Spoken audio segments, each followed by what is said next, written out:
Hi, everyone, and welcome to today's Seed World Canada Retail Strategy webinar.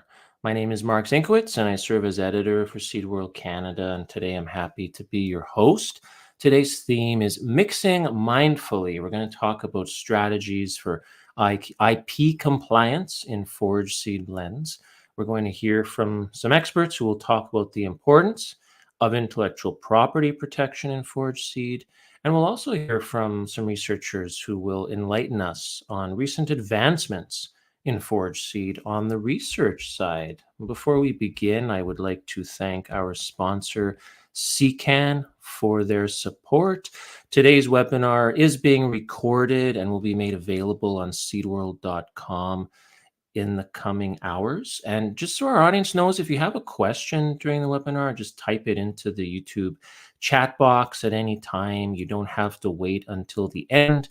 Type it at any time a question comes to your mind, and we might get to it at the very end of our webinar. Again, we have some great experts on our webinar here today. I'm just going to introduce everybody. Todd Hyra of CCAN. He is Western Business Manager for CCAN. He couldn't be on live today, so I am going to play a short pre-recorded talk with him at the very beginning. But Doug Catani of the University of Manitoba is a forage breeder and professor. Ray Smith is a professor and researcher in forage crops at the University of Kentucky, adding a little bit of international flavor today. And Harley Bell is VP Retail for Brett Young, based here in Manitoba, where I am. And Doug's in Manitoba as well. And so, Ray, you are the only person on our webinar today who's not in Manitoba. I understand it's not as nice and sunny in Kentucky today. It's raining a bit, but that's okay. How's everybody doing today? Doing great, thanks. I'm doing well. Great. No, it's good to see all of you, and thanks for taking some time to be on our webinar today. But like I said, first I'm going to play a short, it's about a 10-minute chat I had with Todd Hyra at CCAN about this issue of IP compliance in forage seed, why it can be an issue, and how we came up with the idea for this webinar. So everyone sit back, we'll hear from Todd now, and then I will be talking with Harley before we do a little panel discussion with Ray and Doug. So here is Todd, everyone. Welcome to the webinar today, Todd. How are you? Doing fine, thanks, Mark. Well, when we were talking not long ago, we we got the idea for this webinar when we were talking about IP, intellectual property related matters, and you mentioned that there's sometimes an issue around awareness of IP when it comes to forage seed specifically. Can you tell us a little bit about that and what the issue is exactly?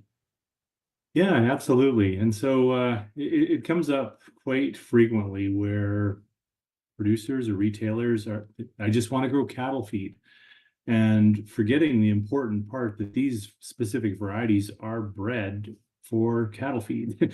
And so, and the way that that money is returned to the breeding programs is through royalties on certified seed sold. So every illegal sale is essentially taking away from the programs that are in effect feeding them. So they're biting the hand that's literally feeding them the new genetics for their farm. So it's important to, I guess, remind people, retailers and their customers that forage seed is really no different from any other seed, whether it's wheat or what have you. These new varieties are protected by intellectual property, and they're really just as advanced genetically as any other species of crops. They are bred by plant breeders who specialize in breeding forage seed, and so these seeds are really every bit as genetically advanced as any other crop. Yeah, absolutely. But in some ways are still disadvantaged because many of the other crop types, the annual cereals, for example, say milling wheat or milling oats, they receive funding from through checkoffs that go through producer commissions. But anything that's fed on farm it completely misses that. And so a forage oat or a forage barley variety that's consumed locally on farm misses that entire value flow back into the breeding program. So it's even more important for them to receive royalties for certified seed sales. So, Todd, forage seed protected by intellectual property. What does this mean then from a practical level? What do people need to know about this? PBR is not new. It's been around for over 30 years, and we've initiated a campaign again to try and ensure that everybody's aware. And so over the past 2 years, may have seen something like this either on Twitter, other social media feeds, in some of the ag publications across Western Canada, field signs on demo days. And so this is out there, just reminding everybody that if you're buying seed from a neighbor, or if it's just common seed, it may still be a protected variety and you may be infringing on a plant breeder's rights. So, Todd, I understand there's some various different scenarios here that could affect people. Can you kind of go through those one by one and show us, like, okay, in this instance, here's how you should best be approaching this? Yeah, this is a relatively new piece that we've been doing. It's a sign, as well as it was an ad in Seed World actually last year or last week or last month, that retailers could clip out and save and have a discussion with their customers. And what we did was lay out a number of different scenarios that a retailer or a seed seller can essentially have a discussion with their customers. And so right off the hop, certified seed, if you buy certified seed and want to farm save it, that's legal as long as there aren't other contract or stewardship arrangements. So first box is green as long as you've started with legal certified seed. One of the ones we run into quite often is where somebody has given them a nudge, nudge, wink, wink. I have some of this hot new variety. And whether it could be seed cleaning plant, could be a local agronomist, could be a neighbor, could be another farmer, and do an exchange or swap of those genetics. And that's where things really come off the rails. And for under PBR, traditionally, just the seller was in trouble. Now, the buyer, the seller, the seed cleaning processor, custom seeder, truck driver, anybody that was involved in that is implicated now. And so it's much more complicated and costly for those along the chain. And so important to realize that it's not just a victimless crime, that there's a number of people who are essentially participating in theft. The next one is with regard to VUAs, because some varieties do have a VUA on them now, and there's a few. There's going to be brand new forage oat actually coming out in next season that has a VUA, and this breeder is specifically targeted the forage market with this product and has some special attributes. And so, if you farm save that variety, sign the VUA and farm save, just pay as you go if you like the particular genetics. The next example is some seed from a neighbor that you want to just plant as silage or green feed. So once again, this is that example where it's just cattle feed, but these varieties are bred specifically for that purpose, and the breeding programs are funded by seed royalties, and so stealing right from those breeders who've made those efforts to improve the genetics for on-farm use. If you happen to be a mobile cleaner who cleans for people, keep in mind that you want to make sure that you've got a declaration in place so that the customer has acquired the seed legally, and you're not encouraging or participating in the movement of illegal seed, because as the cleaner of that seed, you too would be liable. Midge tolerant wheat, not necessarily always applicable to forages, but we do have a number of wheat varieties, soft white wheat, that are midge tolerant, and they are used for silage. And so once again, making sure that the stewardship agreements are in place on that one. And then the last one's kind of a loop back to running a mobile plant or running a seed cleaning operation to make sure that you're in the right and have the discussion with your customer. You can You can actually acquire some of these signs if you're interested, but really think about having your customer sign a declaration so that they declare that they've acquired their seed legally and they aren't going to sell it for any other purposes. That way you've educated them, and that way you are making sure that your business is going to be protected. So, Todd, how can people ensure that they are going by the book here? Yeah, I think it's important that that purchasers are aware of what they're getting, and so buying certified seed and understanding the obligations with that purchase is the best place to start. If it's being offered a common seed, you really have to dig deep and make sure that you're not being tricked into acquiring a variety that is protected and opening yourself up to liability because of that. And so really quizzing the seller to exactly what it is, because even if it's not named, if those genetics are protected, that variety is protected, and the dues are owed back to that breeding program. So really ask the question, know what you're buying, don't get tricked. If you understand the rules, tell your neighbors. I know it's not always an easy conversation, but so many times I'd much rather have this conversation up front, and rather than dealing with PBR violations down the road. And keep in mind that it's not just under the new rules, under PBR 91, it's the purchaser, it's the seller, it's the processor are all implicated in the liability associated with PBR potential damages. Yeah, when it comes to intellectual property, sometimes word of mouth is sometimes the best way to literally spread the word. Well, it's only fair that everybody plays by the rules and pays for the use of the genetics, and plays fair. And so that's what PBR is about. And the breeding programs more than ever are in need of investment. And so, Todd, how can people get more information from you? So if you are a forage seed retailer or a seed cleaning processing facility and just want to participate in the education process, we can, CCAN will send you a sign. We had some of these made up this spring. They're hot off the press, and we can have a set of these mailed out to you. So sorry, just for Canada only, but if you wanted to email seed@ccan.com, we can make some arrangements to have some of these signs sent out to you. Excellent. People love signs, especially when there's no election going on. You still have an excuse to put a sign on your lawn. Well, and these ones are timeless, so they'll work in the retail operation or the seed plant for a long time. And I know spring is right upon us now, but as seeds being picked up, moved around, late purchases for late spring planting, and then all next year, these signs are completely applicable. Excellent. Yeah, we're going to hear very shortly from somebody from Brett Young Seeds, who's going to talk about best practices in the area of forage seed. And we're going to finish off with hearing from two forage seed breeders, breeding researchers, who are going to talk about some of the recent advances in this department. So thank you, Todd, for setting the stage for us here. Thanks, Mark. Take care.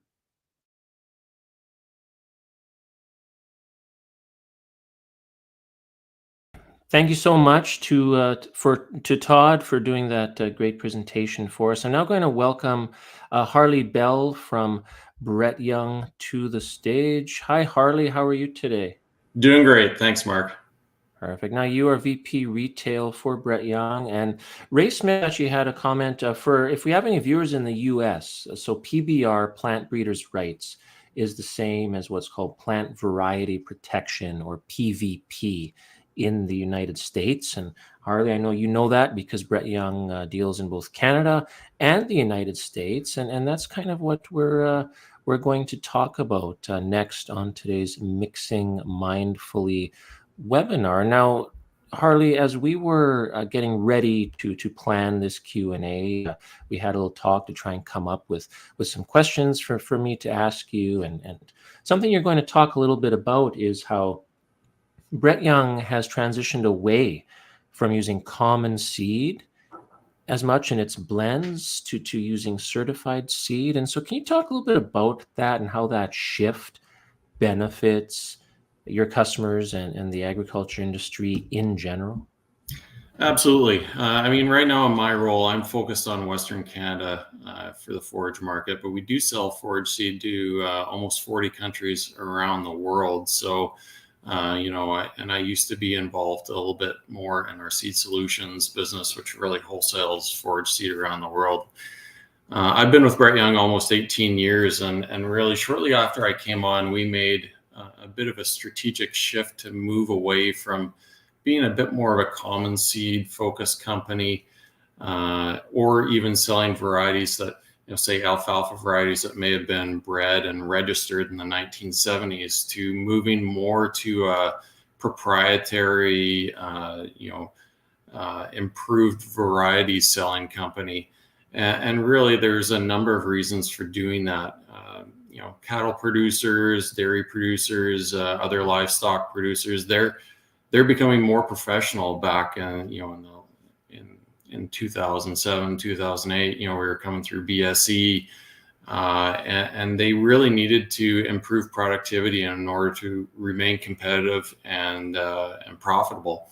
And we saw selling improved varieties as a part of what we needed to do to enable them to be more productive with every acre of forage seed that they had. And, we wanted to be viewed as a leader in the forage seed market.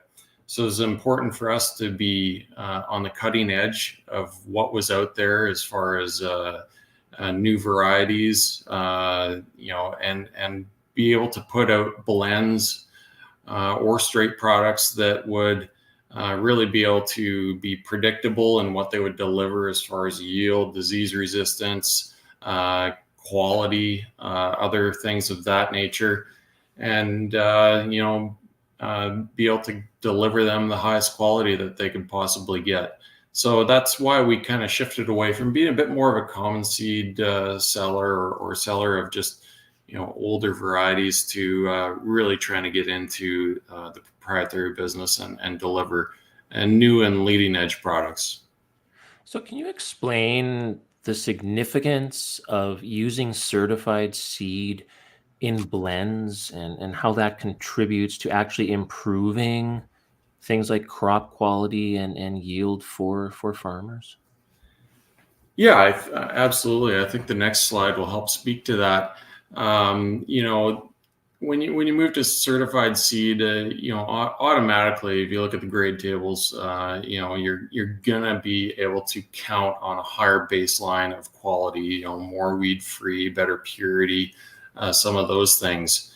But on top of that, when we're selling some of these newer certified varieties, we're out there, we're talking with breeders, selecting these varieties for a number of different characteristics, higher yields. Maybe there's endophytes and tall fescue that make it more adapted for feed.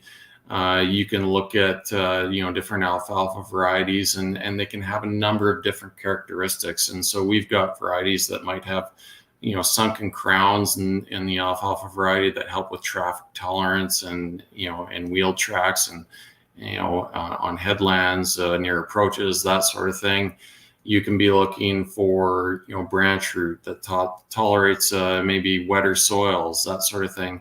And we've actually got our most popular alfalfa product is a blend of certified varieties. So it's actually a certified blue tag blend of about 5 different varieties of alfalfa that each have unique characteristics and will be able to adapt to variable conditions in the field. So those are all things that we can do and growers can count on when they're buying a certified blend versus maybe just going out and getting a variety that's sold out of the newspaper or doesn't have a blue tag next to it. Now, I'd like to talk briefly about how Brett Young, as a retailer, incorporates this into its marketing strategies. I mean, you have to work with customers to encourage them to use these certified seed products. And so you've come up with something called a Forage Establishment Guarantee. Can you talk a little bit about what that is and then how that works and how it ties into all of this? Yeah, so we have a couple of enrollment dates, and the earlier you enroll, the better the coverage is. But we do have an establishment guarantee program.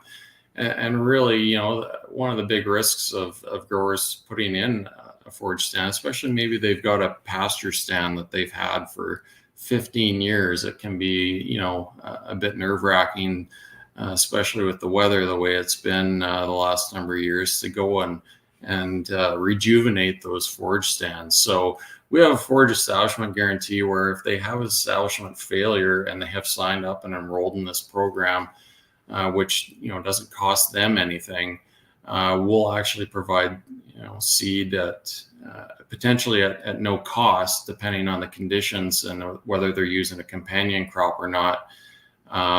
That is going to allow them to be able to count on risk reduction when it comes to establishing a forage stand. Now, one of the things that we do require is you got to be planting the best varieties. So, common seed really isn't eligible for this forage establishment guarantee.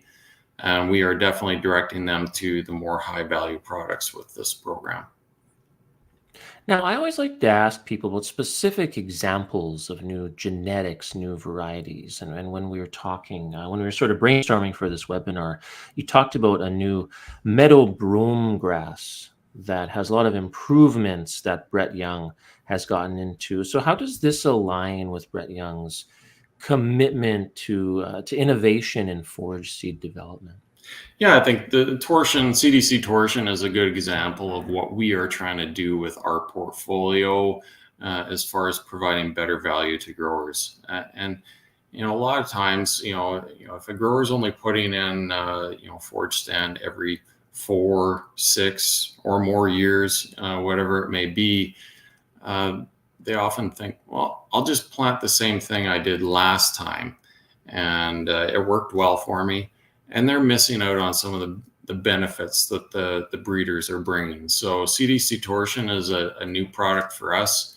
It's going to replace our existing, meadow brome grass, and it's bringing about a 6% advantage in yield in our trials for growers, which is, that's a big deal when it comes to what they're trying to feed to their livestock. A lot of times, we're dealing in certain areas, they're dealing with feed shortages, and so 6% can mean a lot to that grower, especially when it's really not going to cost them much more upfront. It might be the same price. So this is something that was developed by the Crop Development Center at the University of Saskatchewan, and we selected it for high yield and rapid regrowth.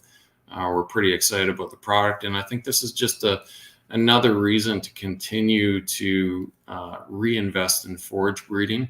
It's a reason for growers to buy certified seed so that we can send back royalties to breeders so they can continue to bring these advancements in yield and quality and persistence to growers that are ultimately going to allow their farms to be more profitable.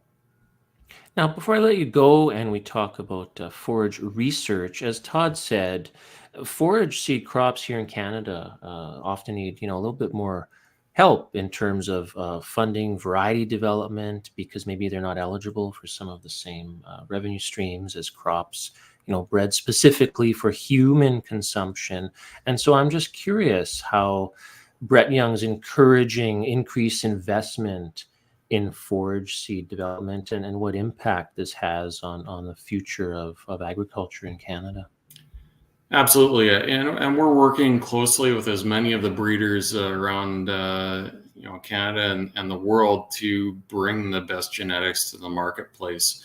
So we're talking with them about what we see, the needs are as far as winter hardiness or yield, maybe disease or insect challenges that growers are facing.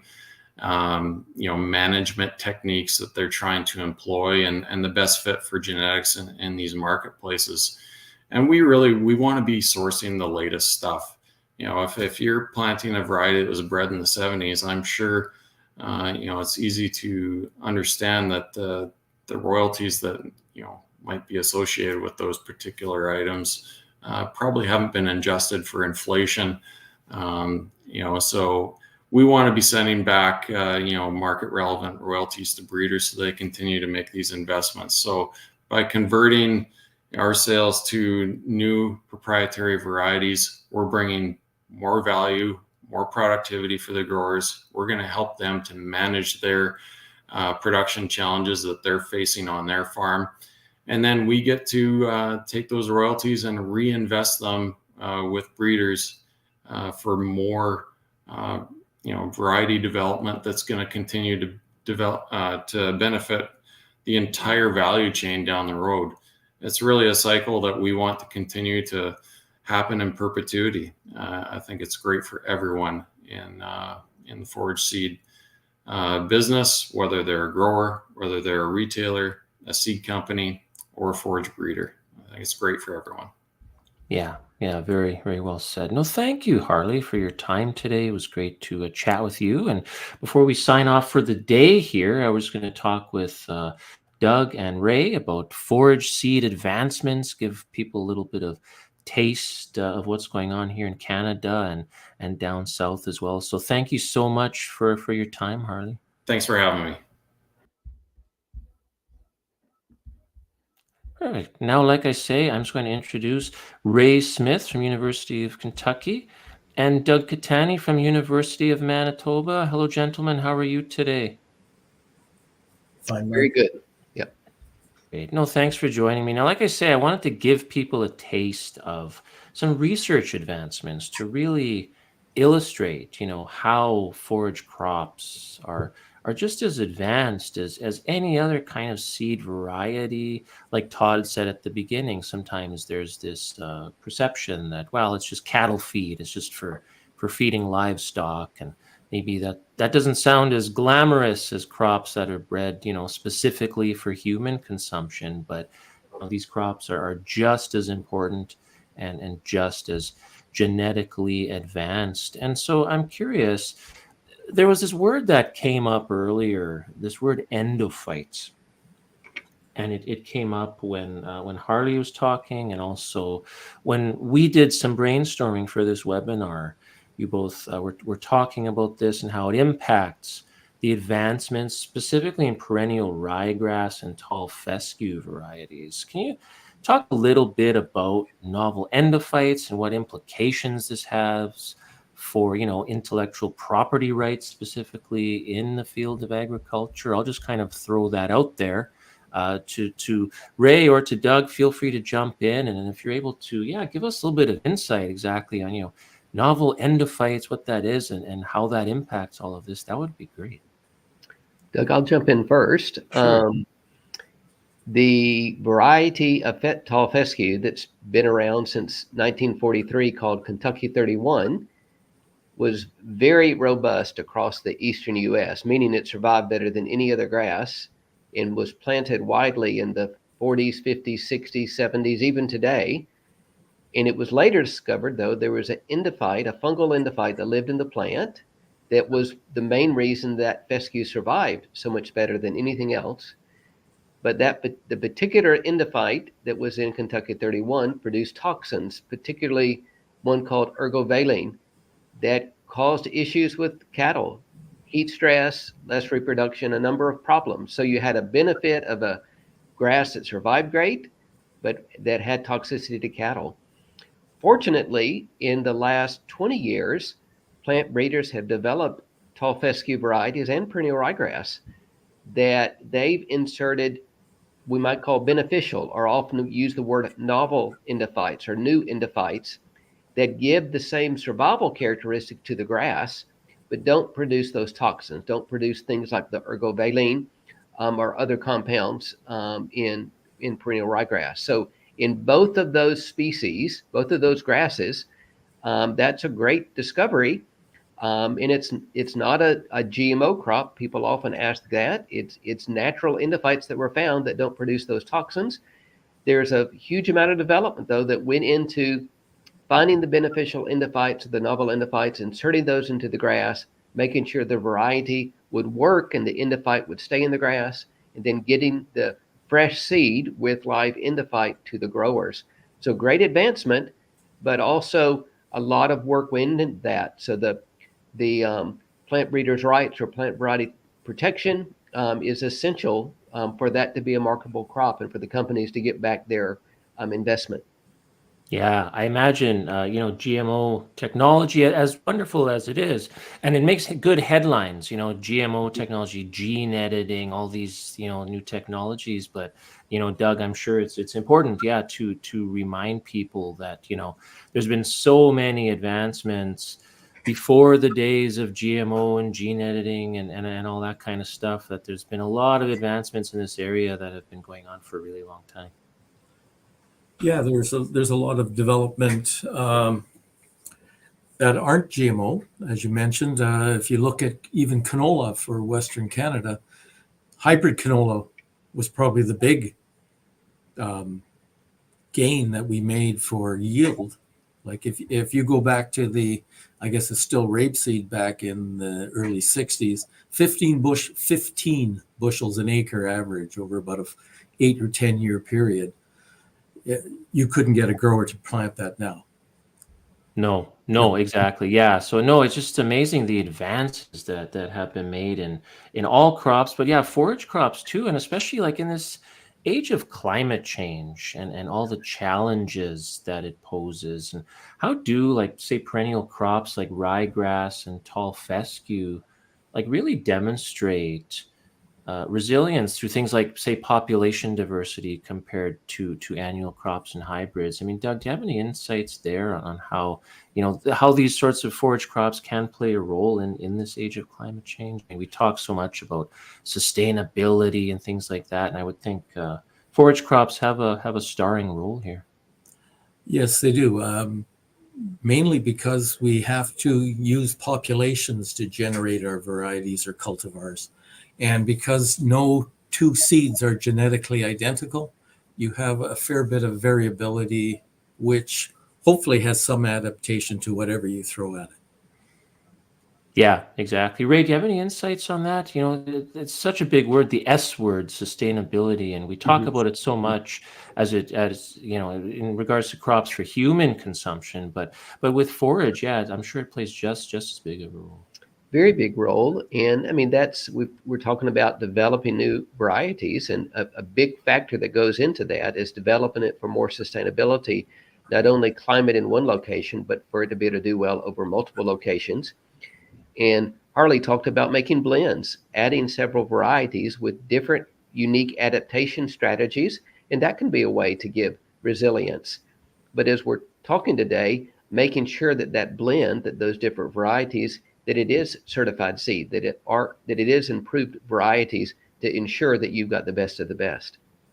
Yeah, exactly. And I wanted to highlight, we've been talking a lot about new genetics and new varieties, but it's important too, especially with forage crops, to kind of recognize or pay homage, I suppose you might say, to some of the older varieties that these newer genetics are really built on, and those are kind of the foundation. And are there some ways in which older varieties of forage species have sort of maintained relevance due to, for example, their genetic diversity? And I'm not suggesting that people should go back to planting old varieties. My point is that, there's been a lot of varieties, as you've already hinted, Ray, throughout the years, older varieties that are really led to those new varieties that people are using today.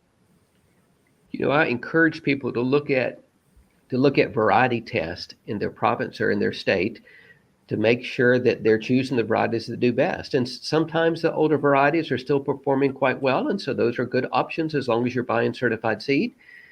Many times those older varieties get into issues with not being as disease resistant, not having as high yield, and so they're not as good of a choice. So we can't dismiss that you've got to buy a variety just because or say that you should buy one just because it was developed in the last 10 years. Make sure, though, that what you're buying has performed well. There's one released in the 40s in Kentucky called Kinlan Red Clover that in our region still performs quite well if you can find certified seed. But you get into alfalfas like Beaver alfalfa still being sold in Canada, Algonquin. Those can do well sometimes, but then often you get into major disease issues that they just simply weren't bred for when they were released back in the 60s. And, sorry. Sorry, go ahead, Doug. You were asking about older varieties. If you look at the perennial ryegrasses and winter tolerance, we're looking at Norley and NK200 as having the genes that we're utilizing for winter tolerance, and they were released in the 50s and 60s. So they're still very relevant to our breeding programs today, some of these older varieties. Yeah, that's a very good point. Something that really interests me about forage crops specifically are the perennial crops. And I'm curious about, potential benefits of using perennial crops like, say, alfalfa, intermediate wheatgrass, like that are often, for human consumption beyond traditional forage production. Like it's really interesting when you talk about some of these perennial crops. And I know we touched on this when we were doing some brainstorming for this webinar. Some of these perennial crops can address issues like soil erosion, loss of organic carbon, and so that's just something interesting that I tend to come across when I talk about forage crops. And is this an area, Doug, where you've done some recent research in lately, or does this form an active part of your program? Yeah, it's formed a major part of my current program. As a matter of fact, right now we've got a food scientist looking at how to utilize intermediate wheatgrass in bread making, pasta making, flatbreads, you name it. There's looking at how best to utilize it. These seeds or these crops, because the seed is much smaller than, say, wheat, maybe a quarter to a fifth the size, they have much higher proteins. We've been testing ours for over the last, I guess, 5 or 6 years. And the worst, or should say the lowest protein we've had is 16%, and our highest has been over 22. So they have some value. And Ray, that might be a whole other webinar in itself. That forage crops not just for animals anymore; that they could also be can be used for sometimes human consumption as well. Well, I always remember, Doug, I can picture myself in the office when I was there at University of Manitoba, and I had a call, and a lady said, "When should I pick alfalfa for the best quality?" So I gave her the dairy cow question, a dairy cow answer, what was best for a dairy cow, but she said no for salad. So I kind of, in essence, gave her the same answer, and then I had to look up to see whether you could eat alfalfa. We think about eating alfalfa sprouts, and you can eat the leaves. It's very nutritious. They're just a bit bitter. But there are other forage crops that can go into the human diet. I mean, people eating smoothies made out of sprouting wheat berries and wheatgrass. That's typically wheat that is sprouted and ground up. So there's a range of ways that forages can be used by humans, not just indirectly like we think about it through animals, but directly. Yeah, that's a good point. And I imagine, and I should mention to our audience, I forgot to say this earlier, that Ray and Doug actually used to work together at the University of Manitoba, which I didn't even know when I invited the two of them to take part in this webinar. And so it's small. Plant breeding can be a big, but also a small world in its own way. Yes, very much. I'm curious, Doug, is there potential there? I mean, to raise awareness of, forage crops, not necessarily just for livestock. They could be, there are sometimes used for human consumption as well. And is there potential there to increase acreage or maybe to bring some new interest to these crops? Well, one of the benefits of potentially getting the perennials as a human crop is that right now, it was mentioned earlier that Western Canada and alfalfa seed production. That's one of the reasons why they haven't introduced some of the newer products into the area. Those markets depend on the sale of those seeds to the farmers to plant for their animals. And so there's a limited market. And with the benefits that these perennial crops give to your soil and to your farm and your bottom line down the road, having a perennial crop that's now a commodity and can be sold into the human consumption market would probably expand the acres that could benefit from the deep rooting, the loss of soil through erosion that the perennial crops offer. So maybe help our soil health along quite a bit if we could had another market for this seed as opposed to just for replanting as forage. Yeah, yeah, exactly. The more markets, the better. No, before I let you both go, I'm curious. I talked earlier about, how there's been so many advancements even before the days of GMO and gene editing, but I don't want to ignore those technologies completely. And I'm curious when it comes to these newer, GMO technology, gene editing, things like that, what some of the implications might be there for forage crops. And I'll start with Ray. Ray, what's your thoughts on how these newer biotechnologies could impact the landscape of forage production? Well, there's huge potential in developing new varieties. And example of one that has been developed is Roundup Ready alfalfa that's given great weed control options to producer. And another GMO is called Harv Extra and improved quality, allowing alfalfa to be even higher quality when it's harvested. So great advancements in forage crops, as we've talked about. Funding for the breeding programs comes through the sale of seed, and it's not as big of a market. So it's been harder getting the dollars into the market, particularly the smaller crops, the ones besides things like alfalfa. But it's very important. And fortunately, some of the newer technologies are a little bit easier to apply, some of the gene editing technologies. So I'm hopeful that we'll make continued improvements. I mean, especially as we get into things like wanting to breed for better drought tolerance or salinity tolerance and just better climate um, climate adaptation. Doug, thoughts?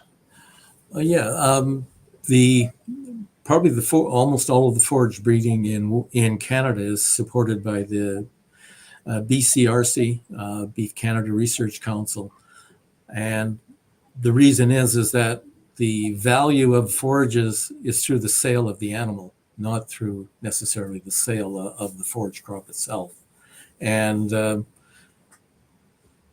the cost of producing new varieties is relatively high, in part because we are looking at tests that take much longer than an annual. You plant it 1 year, you harvest, you know the value of your materials. With the perennial, it's got to last 3 or 4 years in the field before it is really of value to the end user. So just the type of materials we have extend the period of the breeding and make it a little less profitable just by extending the time periods needed. Yeah, yeah, it'll be fascinating to see. Yeah, what happens in the future with some of these new technologies. Mhm. No, Ray and Doug, thank you so much for your time today. It's been great having you on the webinar. Glad to be on board. Thank you, Mark. Thanks again.